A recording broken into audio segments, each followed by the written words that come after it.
I'm Joe Graydon. And I'm Terry Graydon. Welcome to this podcast of the People's Pharmacy. You can find previous podcasts and more information on a range of health topics at peoplespharmacy.com. Everyone loves medical breakthroughs, but the road to medical innovation is also fraught with unavoidable risks. This is the People's Pharmacy with Terry and Joe Graydon.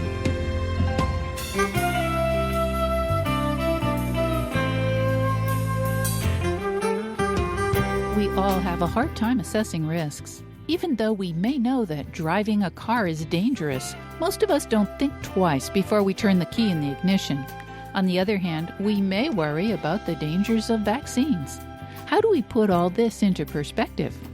Dr. Paul Offit is a pediatrician and an expert on vaccines. His new book is You Bet Your Life.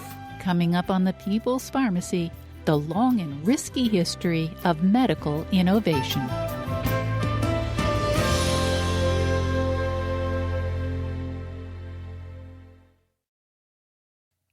In the People's Pharmacy health headlines, research on people who have had COVID-19 demonstrates that symptoms can interfere with quality of life long after the initial infection.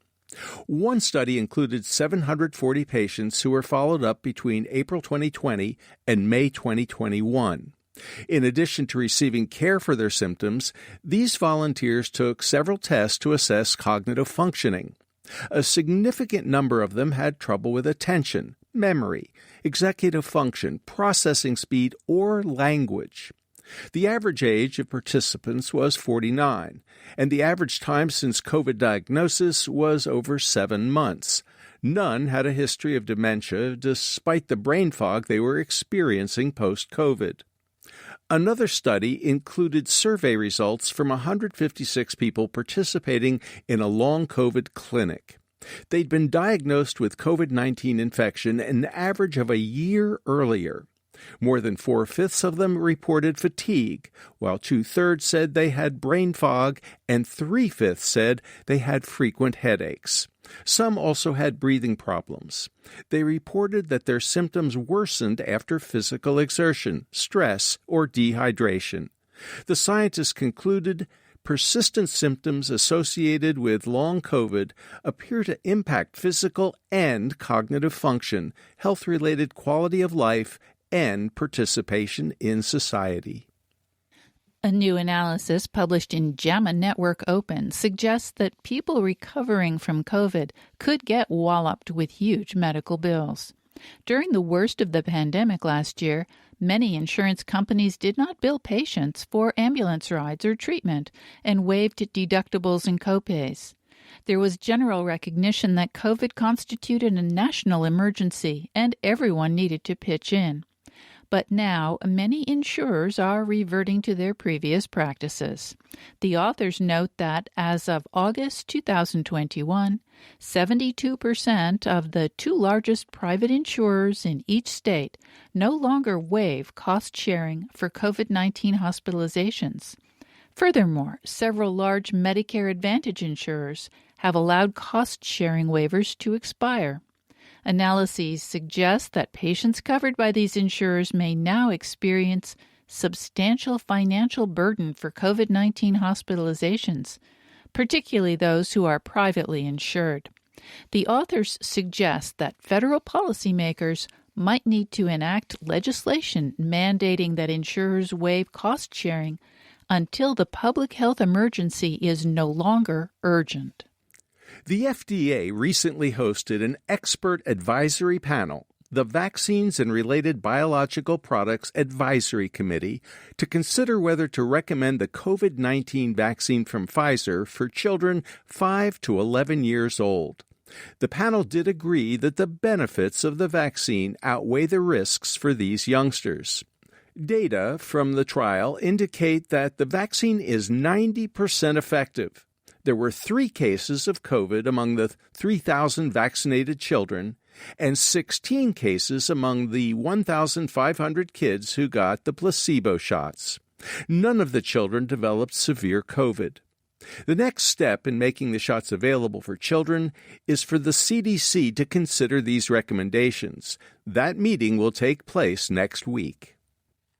Bacteria that do not respond to antibiotics are especially dangerous for newborn babies. Doctors have long blamed antibiotics administered early in life for encouraging antibiotic resistance. A new study suggests, however, that formula feeding may also contribute to greater numbers of antibiotic-resistant bacteria. The scientists studied the genomes of gut bacteria in 46 neonates. Those getting formula instead of breast milk had more potentially pathogenic bacteria. In addition, these bacteria had 69% more antibiotic resistance genes. Formula-fed babies had less bifidobacteria and other beneficial types of bacteria typical of breastfed infants. And that's the health news from the People's Pharmacy this week.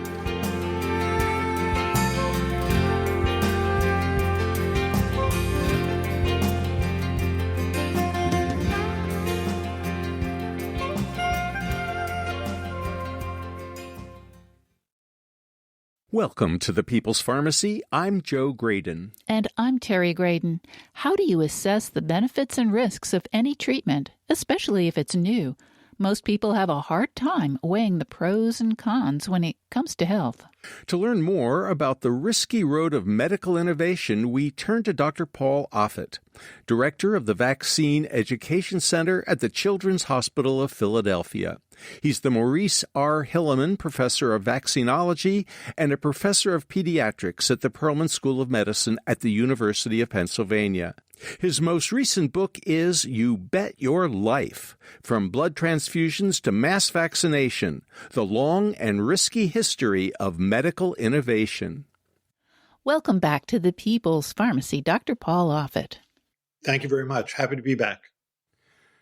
Dr. Offit, the title of your book, it's quite provocative, You Bet Your Life. It takes me back to my youth. Groucho Marx and his famous game show television program. You know, I suspect it might make some people a little uncomfortable. You know, most of us don't want to gamble with our health. Is that what's behind vaccine hesitancy? I think there are a lot of things behind vaccine hesitancy, but sure, I think at the heart of it is that you're asking people to inject themselves or their children with a biological agent that they pretty much don't understand. And I think that's frightening to people. So I certainly understand the fear of that. At the heart of the book is the notion that we always learn as we go. And I think that learning curve is uncomfortable for people. They want to believe you know everything you need to know right now, when for the most part, that has never been true. And that really is the focus of You Bet Your Life. You cover a great number of absolutely critical medical innovations, some things that we really take for granted now, like blood transfusions, and you look at the history and at how much people had to learn as they went along. Right. That was a fun chapter for me to write, because the way I tried to write that was, okay, well, would you get a blood transfusion now? So you sort of go back a couple hundred years when people used farm animals as a source of blood to transfuse into people. All right, would you get a blood transfusion now? I think pretty much everyone would say no, because we didn't know anything about blood typing. All right, so in the early 1900s, we did. We learned about A, B, O blood typing. Would you get a blood transfusion now? But then we find out that there are viruses that are in blood, like hepatitis B virus or hepatitis C virus. Okay, so now you know that. You know how to test for that. Okay, well, would you get a blood transfusion now? And then you find out that in the late 70s, early 80s, another virus enters the blood supply, which is human immunodeficiency virus, the cause of AIDS. Then we figure that out and we have a test for it. Okay, well, would you get a blood transfusion now, knowing that there are viruses for which we don't test blood, and also viruses, no doubt, that we don't know about, like take SARS-CoV-2, which we're just learning about. So it's always at some level a risk. The issue is never are there risk-free choices. There are never risk-free choices. There are just choices to take different risks.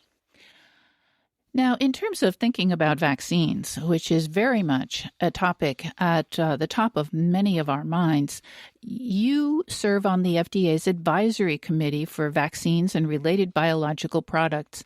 How does this influential group weigh the evidence on benefits and risks for COVID-19 vaccines? Or for other vaccines for that matter? Right. Well, that's a great question. We on October 26th, we are going to be making a decision about vaccines for the 5 to 11-year-old. How will we make that decision? We'll make that decision based on a few thousand children who got that vaccine. And we're making a decision for millions of children. So then the question becomes to what extent these thousands of children will predict millions of children, knowing that there are rare side effects, sometimes serious side effects that are only revealed when a vaccine is in millions of children. And that's already happened. I mean, when we approved, for example, the Pfizer vaccine on December 10th, or when we approved the Moderna vaccine on December 17th of 2020, we had studies of 30,000 people, 44,000 people. But it wasn't until that vaccine was in tens of millions of people that you realized that these vaccines were a rare cause of something called myocarditis, which is inflammation of the heart muscle. Same thing with the Johnson & Johnson vaccine, a vectored virus vaccine that was tested in a study of 44,000 people. Nonetheless, you only found out after that vaccine was in millions of people that it was a rare cause of something called thrombosis with thrombocytopenia, which could be quite severe. Something called, causing brain clotting, and there have been 5 deaths associated with the J&J vaccine. But on the other hand, you weigh that against the fact that more than 700,000 people have died of COVID in this country, and COVID, the disease caused by SARS-CoV-2, also is a cause of thrombosis, also is a cause of severe brain clotting, also is a cause of myocarditis, and in fact, much more commonly. So there are no risk-free choices. Dr. Offit, as you know, because we have talked in the past, I had polio as a child, and I experienced the trauma of being hospitalized and put in traction at a very young age. When the polio vaccine became available, it was like a miracle. I mean, parents lined their kids up enthusiastically to get shots. I mean, Terry, you're an example of that. Yeah, I think I'm pretty sure that I participated in the trial. So now there's tremendous concern about the possible risks of the vaccine. And so we have a tremendous anti-vaccine movement. In fact, one of the congressmen suggested that there should be no mandates for vaccines in his particular state. So that means no diphtheria, no tetanus, no pertussis, no measles, no mumps, no rubella, no chickenpox, no polio, no hepatitis B, no meningococcal vaccines mandated in his state. That would be his recommendation. And I'm just wondering what happened between when I was growing up and today, when attitudes have just completely done 180. I think we're a much more cynical, much more distrusting, much more litigious society. That back then in the 1950s, when that polio vaccine came out, we trusted public health officials, we trusted doctors, we trusted, the medical community, we trusted the government. And when you think about what happened when that vaccine was released in April of 1955, 5 companies stepped forward to make it. One company, Cutter Laboratories of Berkeley, California, made it badly. As a consequence, what they failed to do was completely inactivate the polio virus that was in that vaccine. As a consequence, about 120,000 children were inoculated with live, fully virulent polio virus.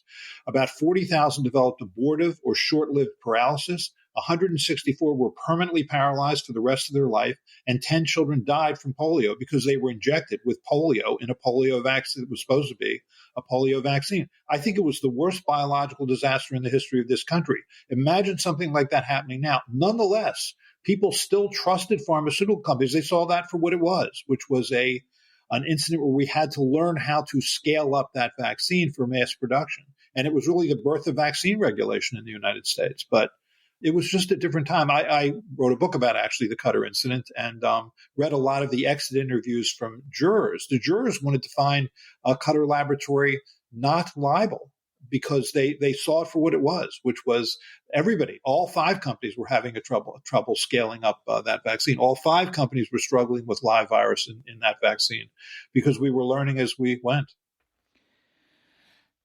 Now, Dr. Offit, as a pediatrician, especially a pediatrician who has spent a great deal of your career looking at vaccines, studying vaccines, I'm wondering how the proposal that we should not be mandating vaccines for diphtheria, tetanus, etc. How does that strike you? I think it's a terrible idea. First of all, vaccine mandates for childhood vaccination have been in place since the 1970s. We've had vaccine mandates for school entry for 50 years. And because of those mandates, we were able to eliminate measles from this country by the year 2000. We were able to eliminate rubella, German measles, which was a common cause of birth defects when pregnant women would become infected, by 2005. So vaccine mandates have been everything. There's probably no better example of the impact of vaccine mandates that if you look at a state like Mississippi. I mean, Mississippi right now has the lowest rate of vaccination for COVID-19, and as a consequence, it has one of the highest rates of disease and hospitalization and death. The answer to the question, what state in this union has the highest vaccination rate for children? Answer, Mississippi, at 99%.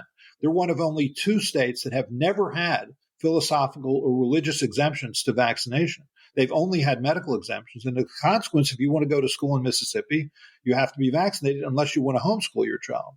So that tells you the power of mandates. As we think about COVID-19 vaccines potentially becoming available for children, your committee will be making recommendations. The FDA will be making decisions. How can parents weigh the benefits and risks? Well, so first of all, there are vaccines for children now over 12 years of age. And unfortunately, if you look at the 12 to 15-year-old, only about 45% or so of children who are in that age group have gotten vaccinated. So more than not, parents have made the decision not to give that vaccine to their children, and it's a bad decision. I mean, I think the way a parent could reasonably weigh that decision was, first of all, look at the trial. Look at the trial that was done in 12 to 15-year-olds. It was a 2,300 child trial. Roughly 1,200 children got vaccine, 1,200 got placebo. There were 18 cases of COVID in that study, all in the placebo group.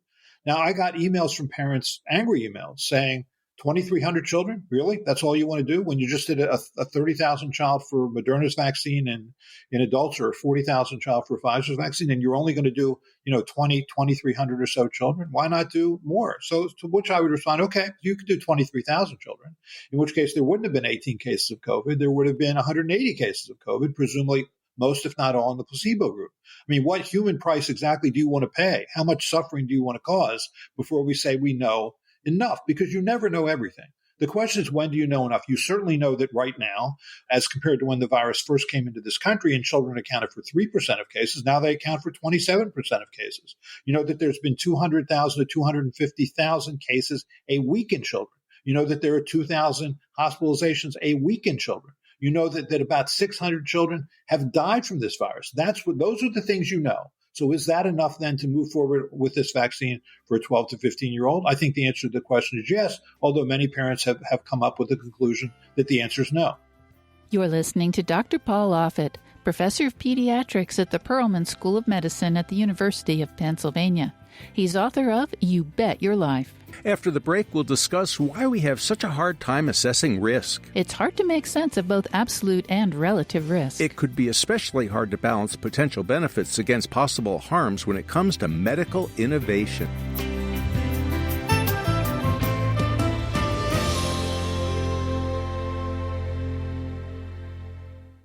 You're listening to The People's Pharmacy with Joe and Terry Graydon.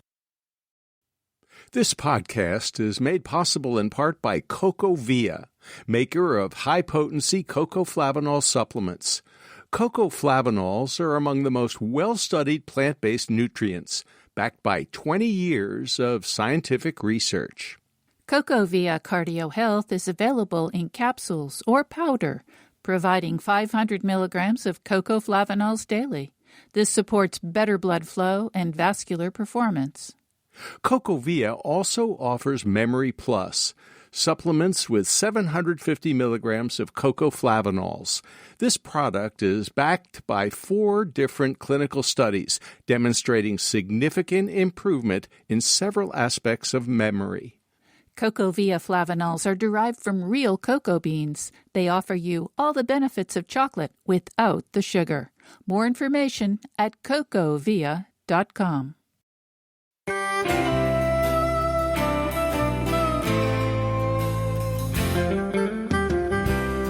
Welcome back to The People's Pharmacy. I'm Joe Graydon. And I'm Terry Graydon. The People's Pharmacy is brought to you in part by Kaya Biotics, organic probiotic products developed in Germany and made in the USA.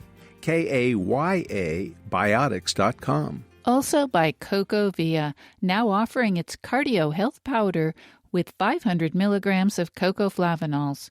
More information at cocovia.com. Today we're talking about the risks inherent in medical innovation and how you can evaluate them. How will parents decide if the vaccines against COVID-19 are appropriate for their children? Our guest is Dr. Paul Offit, Director of the Vaccine Education Center at the Children's Hospital of Philadelphia. He's the Maurice R. Hilleman Professor of Vaccinology and a Professor of Pediatrics at the Perelman School of Medicine at the University of Pennsylvania. He serves on the Advisory Committee for Vaccines and Related Biological Products at the FDA. His most recent book is You Bet Your Life: From Blood Transfusions to Mass Vaccination, the Long and Risky History of Medical Innovation. Dr. Offit, it seems to me that people have a really hard time assessing risk. You know, they know that riding in an automobile poses a risk. And yeah, maybe over a lifetime, one person out of 107 dies in a crash. But, you know, it doesn't discourage us from getting behind the wheel. Why do we have such a hard time assessing the risk of medical procedures, whether it's an operation, whether it's a vaccine, whether it's a medication? I think part of it is a lack of control. You have this notion that if you're driving, that you're in control, although you have no control over the guy who's coming in the other direction and yelling at his wife and drunk. You have no control over that, which is why there are so many accidents. In fact, when people ask me what's the most dangerous aspect of getting a vaccine, I always say the same thing, which is driving to the office to get them. I think we're bad at assessing risk. We are. I think because we tend to think of it's like the sin of omission versus the sin of commission. If I give my child, for example, a vaccine, and my child or I suffer a serious adverse event, that is viewed as at a certain level of risk. Whereas if I don't give my child a vaccine and my child then gets COVID and suffers, that's viewed as differently. But people tend to view something you do to somebody as worse than something that you allow to have done to them or to you. So I think that's part of it. So I think people will often assume that a choice not to get a vaccine is a risk-free choice, right? I'm not putting myself or my child in harm's way by getting a vaccine, not really understanding that a choice not to get a vaccine is a choice to take a different risk, because we all see ourselves at some level as invulnerable. I mean, if you listen to the voices of parents who are part of parent activist groups like Families Fighting Flu or Meningitis Angels or National Meningitis Association, these parents have all had children who have suffered or died from vaccine-preventable diseases. And they all tell the same story. I can't believe this happened to me. I can't believe it. And so then they become vigorous activists to educate about the disease or educate about the vaccine. But we all see at some level a sense of invulnerability in ourselves or our children. We never really imagined that could happen to us. And yet, obviously, in a situation like a pandemic, it certainly could happen to any of us. And certainly has. I mean, John Udell, who's the head of virus research at the National Institutes of Health, said it best a few months ago. He said, over the next couple of years, you're going to have two choices, which is get vaccinated or get infected.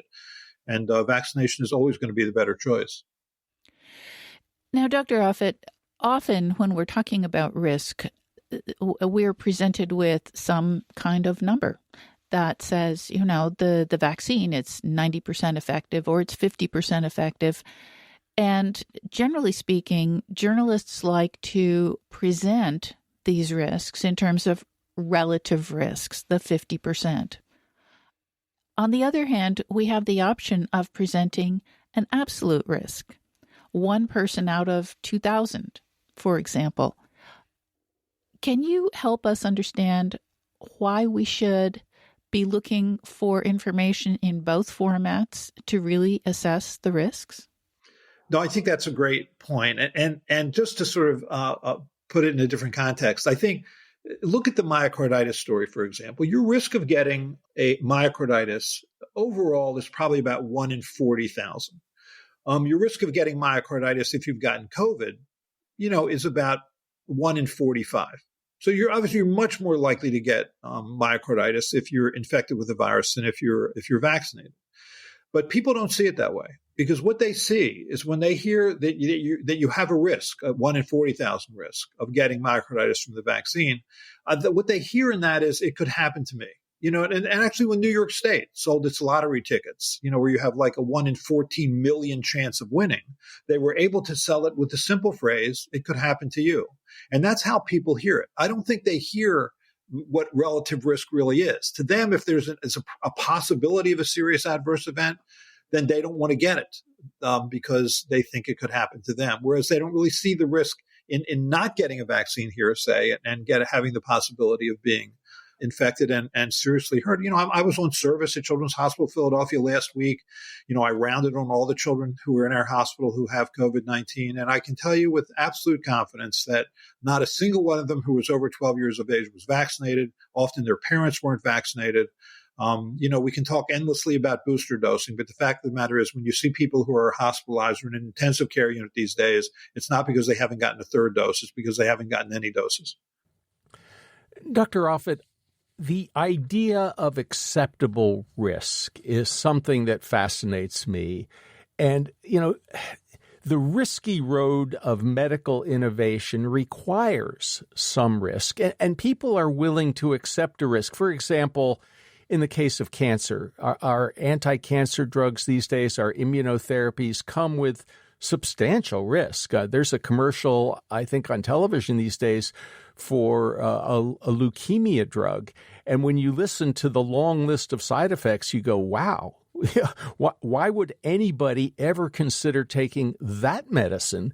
Well, the reason is because this particular form of leukemia is deadly.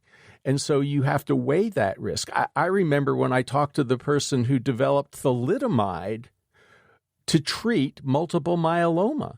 They started with this incredibly toxic drug that caused extraordinary birth defects and was probably the most vilified drug in the world.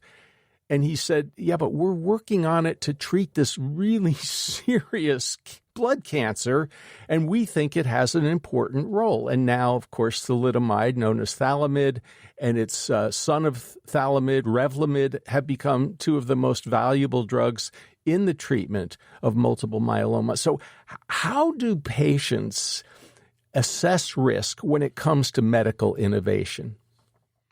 Right. That's a great question. So for example, if you have sickle cell disease, you'll live about 40 years. And during that time, you will suffer frequent hospitalizations from something called vaso-occlusive crisis, when those cells sickle in your bloodstream, get stuck and cause these painful crises. And usually that happens several times a year. It requires pain medicine, and many of these patients become opioid addicts. It's a nightmare. Well, we now have a gene editing system, so-called CRISPR technology, where in theory, you can take the bone marrow of somebody who has sickle cell disease, remove those cells, genetically engineer them so that now at least many of those cells can make normal hemoglobin, put it back into the body, and presumably it largely cure that phenomenon of sickle cell disease. So people are just starting to do that. There's a woman who has now, I think, reached the 2-year mark of CRISPR technology, of her genes, her cells being edited by this gene editing system. Well, do you want to do that?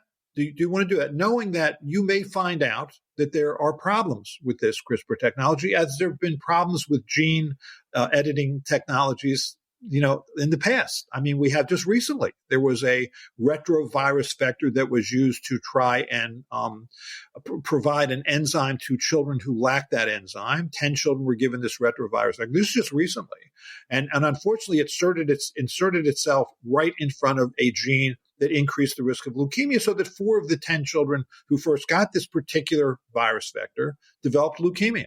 And so now they've modified that, put in an insulator gene so that won't happen. But you learn as you go. So do you want to be one of the first to do that? If you need a heart transplant, and you know that you're going to die without a heart transplant, you'll get a heart transplant. But remember, there are now 4,000 people on the heart transplant waiting list. 1,300 will die while waiting. Okay, well, do you want to then maybe be one of the first to get a pig heart that's been genetically engineered so that it won't be rejected by your immune system? Do you want to try that? Do you want to be one of the first to try it? Knowing that we may learn things that in the future that we wish we knew now. This is always true with every medical innovation, and right up to the present time. I think people think with advances in modern medicine and modern science now that we know everything we need to know. Not true. Now, Dr. Offit, you mentioned heart transplants, and of course, this is one of the dramatic episodes that you recount in your book, You Bet Your Life. You talk about the first heart transplant recipient, Louis Washkansky, and you talk about he was very eager to get a heart transplant, and as you say, it wasn't that much of a risk for him because he was already dying. Without a heart, he was going to die. With a heart, he might also die, and in fact, he did after about 19 days? That's right, about 18 days. That's exactly right. But his wife was a lot more skeptical of the surgeon, Dr. Christian Barnard. Can you tell us about that, please? Sure. And I think Christian Barnard, at least for a period of time, was the most famous doctor on this planet because he had done the first human-to-human heart transplant. And I think most people interpret that to be an enormous success, even though he died 18 days later. His wife, Anne, was skeptical because Christian Barnard was so confident. She didn't like confidence in the face of absolutely no previous experience doing this before. She argued reasonably, how can you be so confident when we have no information about this kind of technology? And I think that's what upset her, and I think reasonably so. But again, we learned from that, and we continue to learn moving forward. And the heart transplant story was fascinating to me just because after that particular transplant, many heart transplant centers opened up, not only in the United States, but in the world, many. And we were doing, hundreds of heart transplants. And then that sort of gradually faded when we realized that we just weren't very good at it. There were too many things we needed to learn. The most important thing was how to create drugs that suppressed our immune system without suppressing it so much that we died from infection, but could sort of more specifically suppress the immune system so you wouldn't reject your heart. And with that, and then some other technological advances, we were able to have people live as long as they live now, which is about 15 years. But, then, the average length of time was really just a few months, so much so that people just abandoned the procedure. Dr. Offit, we take blood transfusions for granted, but that wasn't always the case. Can you tell us about the story of Jean-Baptiste Denis? Right. So he was one of the people who did early blood transplantation using the, again, sort of animals like calves and sheep and goats as the source of blood. He was accused of having killed one of his patients by doing that, but as it turns out, it looks like that it actually was his wife, of the man who had gotten the transplant, who had actually killed her husband, and just was sort of blaming it on the transfusion. And she ended up being the one that was convicted for murder, but it was obviously a tabloid style scandal that occurred then. A tabloid style scandal in 69 or thereabouts. I mean, this was really much longer ago than I would ever have imagined blood transfusion would be possible. Right. Think about it. Think about using farm animals. And it's interesting that for the most part, everybody would suffer a so-called transfusion reaction where they would get, fever and darkened urine, but would survive it and often would feel better to some extent. So there was some value in using farm animals. Obviously, that's not something we're going to do today. How do we help people understand what acceptable risk is? There are no risk-free choices in medicine.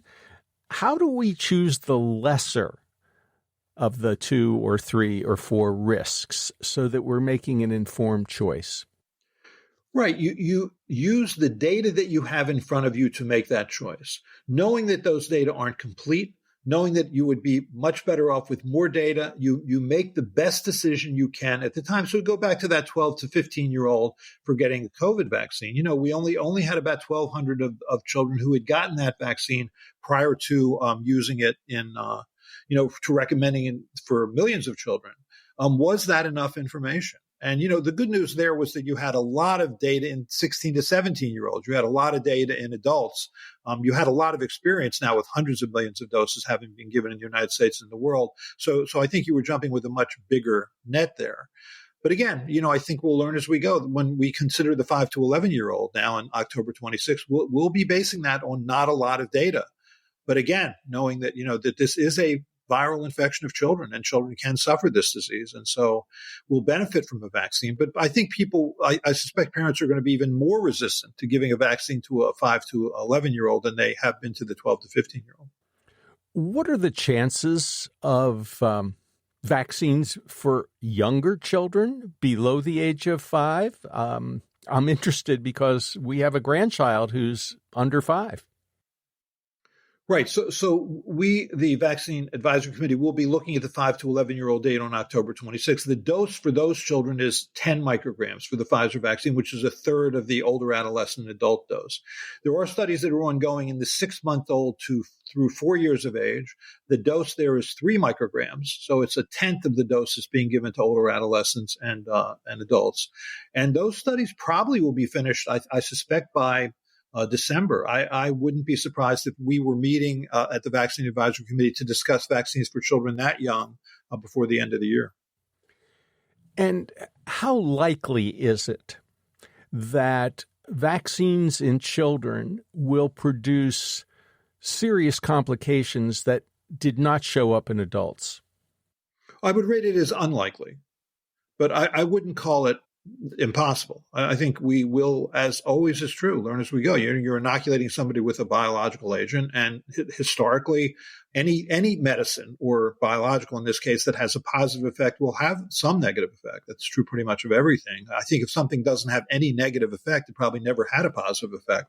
So I think we're going to, again, learn as we go here. But remember, if you want to be convinced about getting a vaccine for children, just come with me on rounds at Children's Hospital of Philadelphia and see what it looks like to be hospitalized with this virus. You're listening to Dr. Paul Offit. He's director of the Vaccine Education Center at the Children's Hospital of Philadelphia. He's the Maurice R. Hilleman Professor of Vaccinology and Professor of Pediatrics at the Perelman School of Medicine at the University of Pennsylvania. He serves on the Advisory Committee for Vaccines and Related Biological Products at the FDA. Dr. Offit has written several books, including his most recent, You Bet Your Life, From Blood Transfusions to Mass Vaccination, The Long and Risky History of Medical Innovation. After the break, why should we expect reversals when it comes to medical research? How can we balance our impatience for breakthroughs against the sometimes steep learning curve for overcoming hazards we might not have anticipated? When the pandemic first started, the early advice turned out not to be wholly accurate. We don't need to disinfect our groceries, but we do need to wear masks inside. What can we expect from the pandemic over the next few years? Doing nothing is a gamble, too. How can we make health decisions rationally?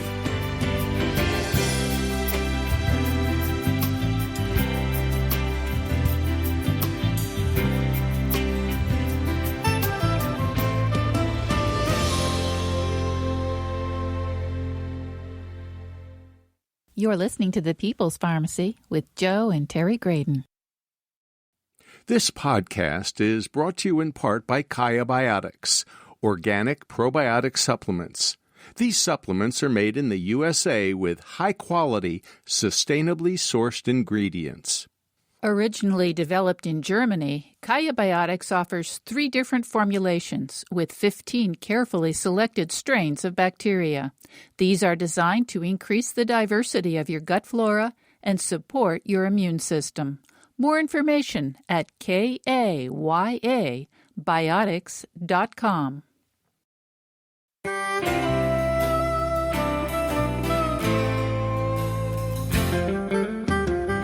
Welcome back to the People's Pharmacy. I'm Joe Graydon. And I'm Terry Graydon.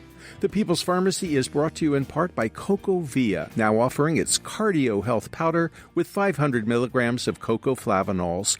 More information at cocovia.com. And by Kaya Biotics, microencapsulated, organic, hypoallergenic, probiotic products developed in Germany and made in the USA. KAYABiotics.com. Also by Verazana, an analytical laboratory providing home health tests for hormones, gut health, and the microbiome. Online at verisana.com. A lot of people, including us, have criticized the CDC and the WHO for changing recommendations to prevent viral transmission. Why are such reversals actually a sign that science is working? Can we balance our impatience for breakthroughs against our fear of potential harm? We're talking with Dr. Paul Offit, the Maurice R. Hilleman Professor of Vaccinology and a Professor of Pediatrics at the Perelman School of Medicine at the University of Pennsylvania. He serves on the Advisory Committee for Vaccines and Related Biological Products at the FDA. His most recent book is You Bet Your Life: From Blood Transfusions to Mass Vaccination, the Long and Risky History of Medical Innovation.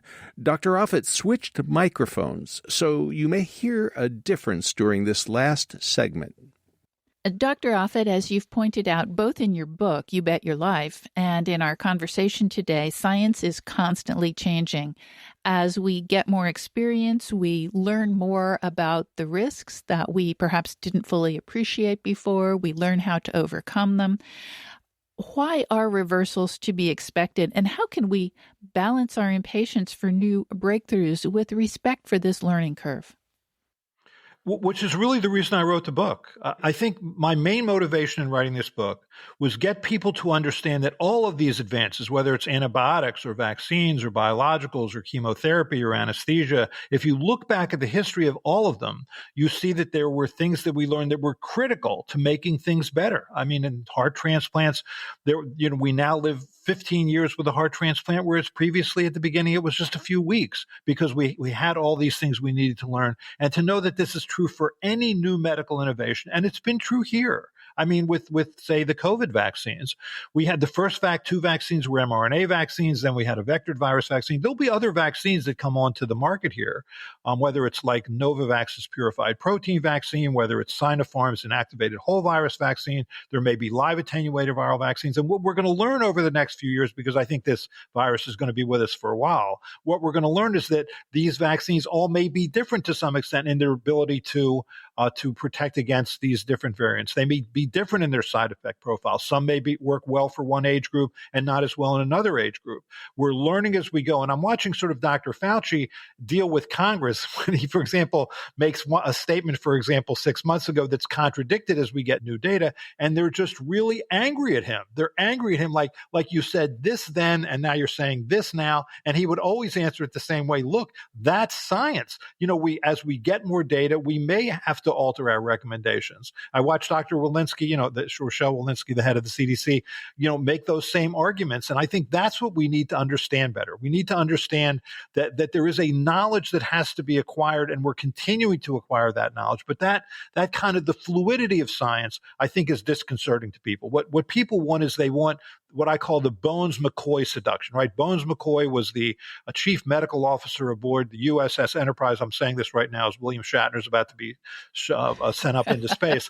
But, so what he did, he had his tricorder, right? So he would, if you had series of signs and symptoms of a disease, he would take this tricorder and scan you up and down, and then he would look at the readout, and that's what you had. And I think that's what people want their doctors to be. They want them to know exactly what it is at all times. And so we're drawn to the guru, Deepak Chopra or Mehmet Azmi, people who are less likely to express uncertainty.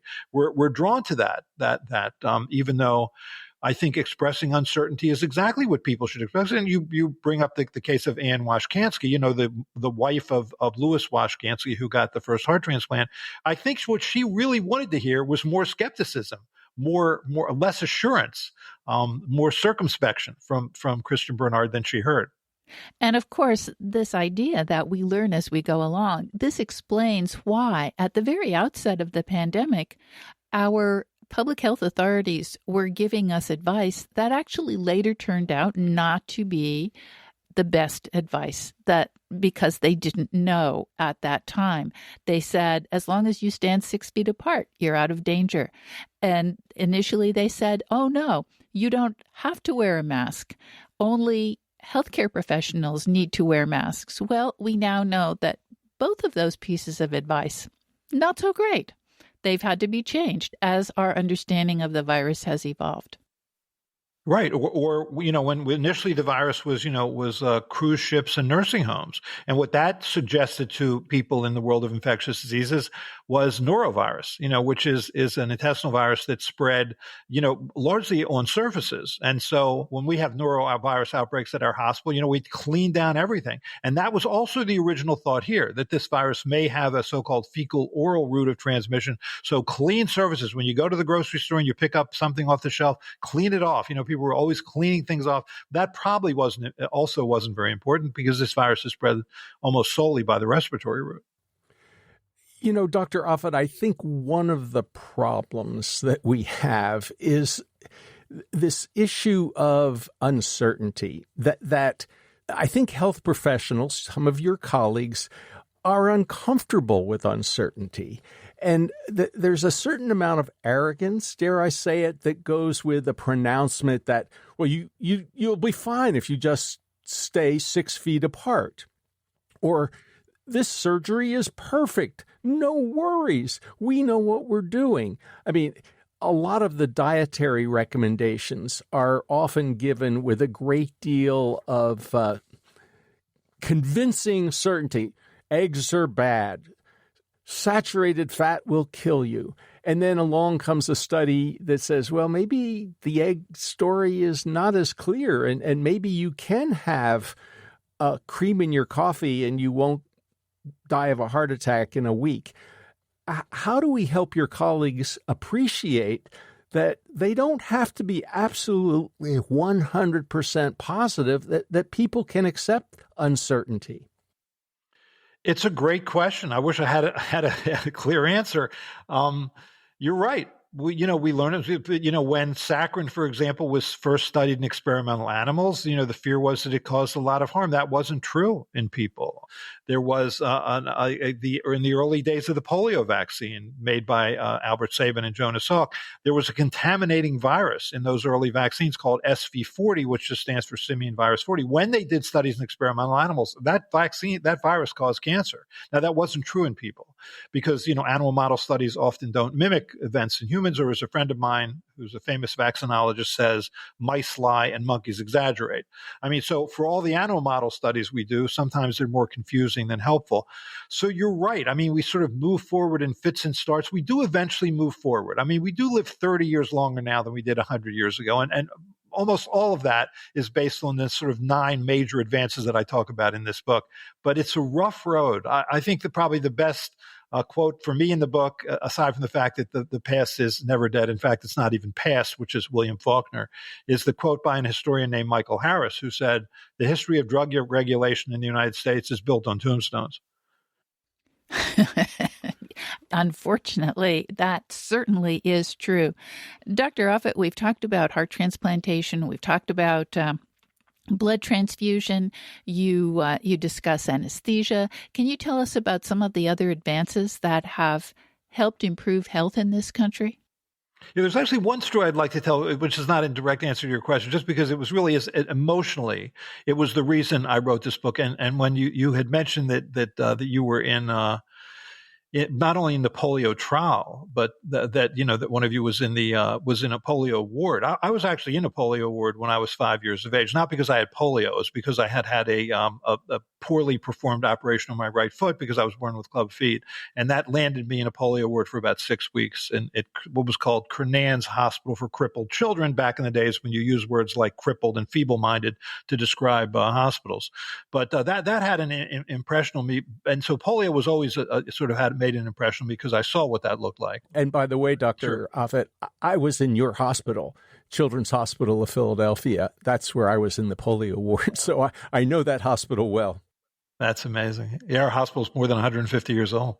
Which is not to say you're 150 years old, but you're right. It's possible you could have been there. In any case, the story I'm thinking of is that when Jonas Salk did his trial, and this gets to the whole issue of risk and studies and et cetera. When Jonas Salk made his vaccine, he took poliovirus, grew it up in cell culture, purified it, and inactivated it with the chemical formaldehyde. He then tested it in 700 children in the Pittsburgh area, found that it induced an excellent immune response and that it was safe. And to him, that was it. He said to his wife, Donna, Eureka, I've got it. And then we proceeded to do a trial at the insistence of the March of Dimes that broke his heart. He didn't want to do this trial where 420,000 children were given the vaccine and 200,000 children were given a placebo. He couldn't conscience giving a placebo to first and second graders in the United States heading into the summer months when you knew poliovirus could paralyze 20 or 25,000 or 30,000 children or kill 1,500 children. Nonetheless, that trial was done. And when it was over, Thomas Francis stood at the podium of Rackham Hall at the University of Michigan and said those three famous words: safe, potent, and effective.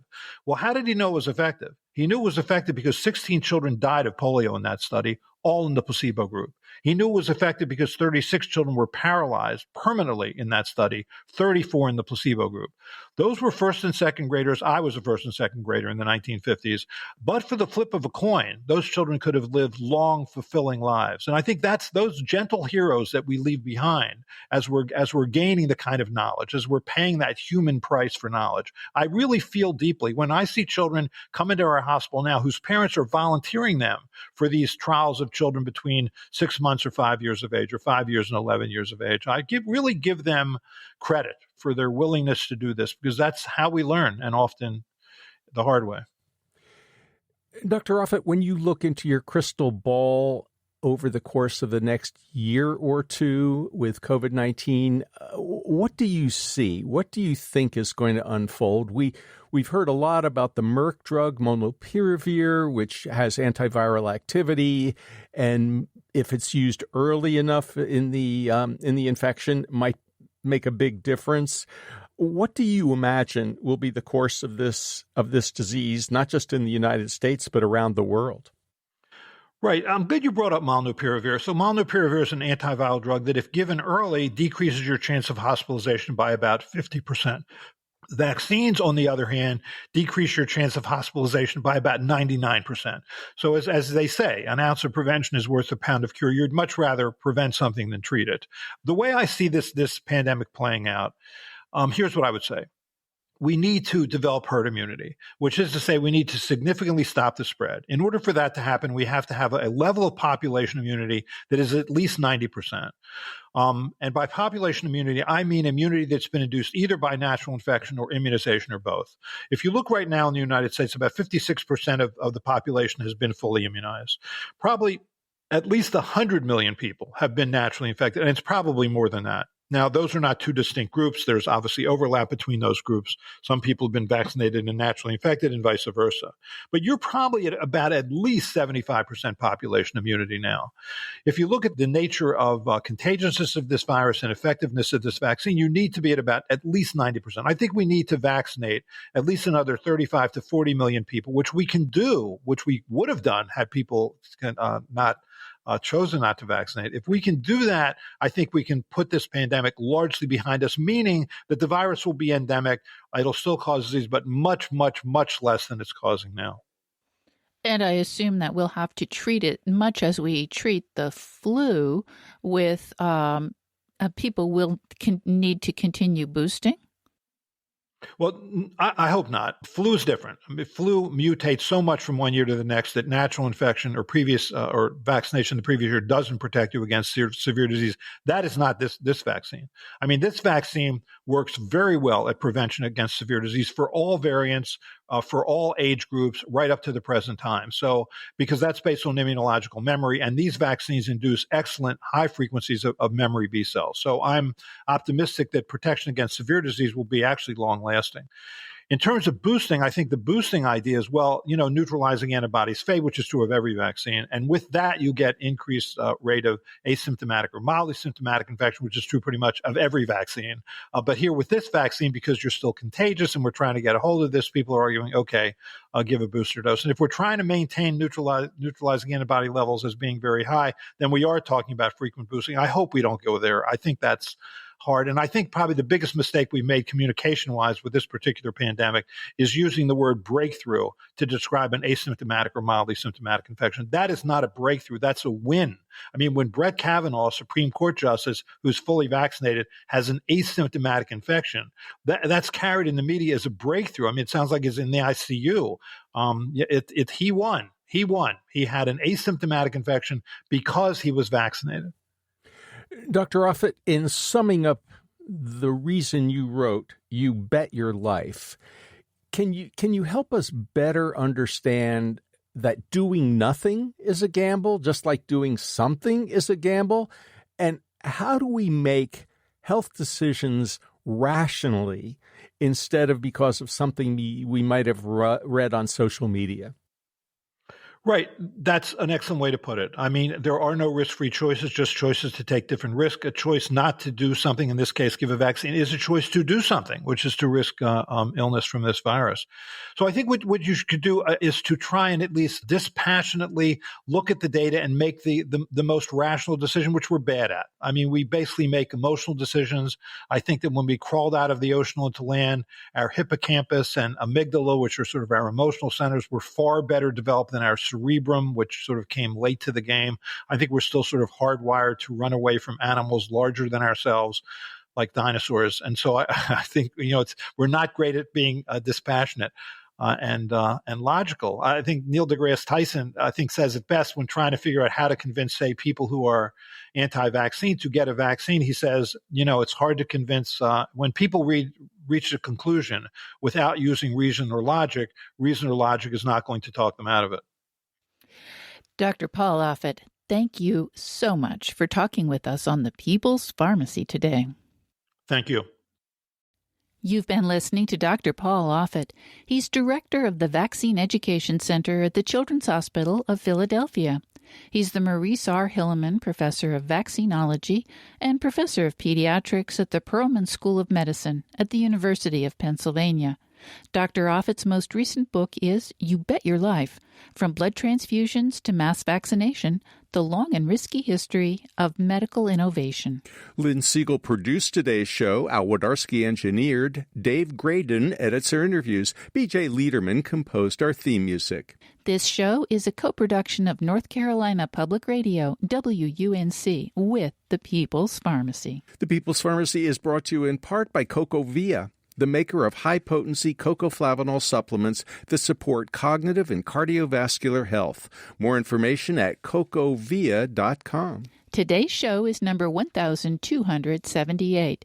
You can subscribe to our podcast through your favorite podcast provider. We post the show on our website on Monday morning. If you'd like to add a comment about this show, look for the post on our website, peoplespharmacy.com. You can enter your comment at the bottom of the show notes for show number 1278 under the podcast tab. At the website, you could sign up for our free online newsletter to get the latest news about COVID-19 and other important health stories. By subscribing to the newsletter, you also get regular access to our weekly podcast and find out ahead of time which topics we're covering. In Durham, North Carolina, I'm Joe Graydon. And I'm Terry Graydon. Thank you for listening. Please join us again next week.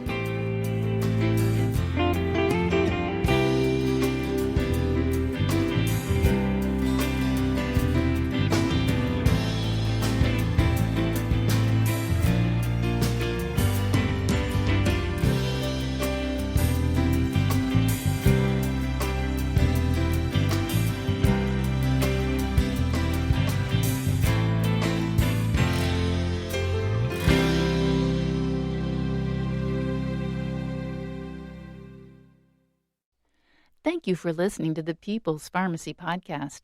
It's an honor and a pleasure to bring you our award-winning program week in and week out.